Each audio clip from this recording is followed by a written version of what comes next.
బంగారం వెండి ప్రియులకు మళ్లీ శుభవార్త. వరుసగా రెండో రోజు ఈ విలువైన లోహాల ధరలు తగ్గుముఖం పట్టాయి.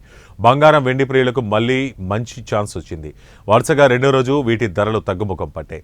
ఈ క్రమంలో నేడు హైదరాబాద్, విజయవాడలో 24 క్యారెట్ల 10 గ్రాముల గోల్డ్ ధర ₹170 తగ్గి 95,550కి చేరుకోగా 22 క్యారెట్లు 10 గ్రాముల బంగారం ధర 87,540 స్థాయికి చేరుకుంది. ఇదే సమయంలో ఢిల్లీలో 24 క్యారెట్ల 10 గ్రాముల బంగారం 95,650కి చేరగా 22 క్యారెట్ల 10 గ్రాముల గోల్డ్ 87,690కి చేరింది. అంతర్జాతీయ మార్కెట్లో పరిణామాలతో పాటు దేశీయ పరిస్థితులు కూడా వీటి ధరల తగ్గుదలకు కారణమయ్యాయని నిపుణులు చెబుతున్నారు. మరోవైపు వెండి ధరలు కూడా స్వల్పంగా కిలోకు ₹100 తగ్గుముఖం పట్టింది. ఈ నేపథ్యంలో దేశ రాజధాని ఢిల్లీలో కేజీ వెండి ధర 97,900 ఉండగా హైదరాబాద్, విజయవాడలో వెండి రేటు 1,09,100కి చేరుకుంది.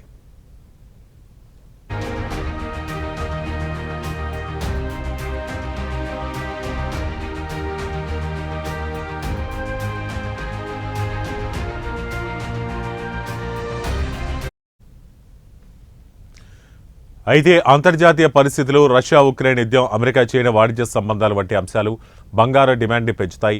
ఇదే క్రమంలో ధరల పెరుగుదలకు దారితీస్తుంది. మరోవైపు అమెరికా ఫెడరల్ రిజర్వ్ నిర్ణయాలు కూడా దీనిపై ప్రభావం చూపిస్తాయి. వడ్డీ రేట్లు తగ్గిస్తే డాలర్ విలువ తగ్గి బంగారం ధరలు పెరిగే ఛాన్స్ ఉంది. ఇక వడ్డీ రేట్లు స్థిరంగా ఉంటే లేదా పెరిగితే ధరలు తగ్గొచ్చు. 2025లో బంగారం డిమాండ్ తగ్గి ధరలు మరింత తగ్గే అవకాశం ఉందని నిపుణులు అంచనా వేస్తున్నారు. ప్రస్తుత ధోరణిని బట్టి చూస్తే బంగారం ధరలు స్వల్పకాలంలో మరికొంత తగ్గే అవకాశం ఉంది.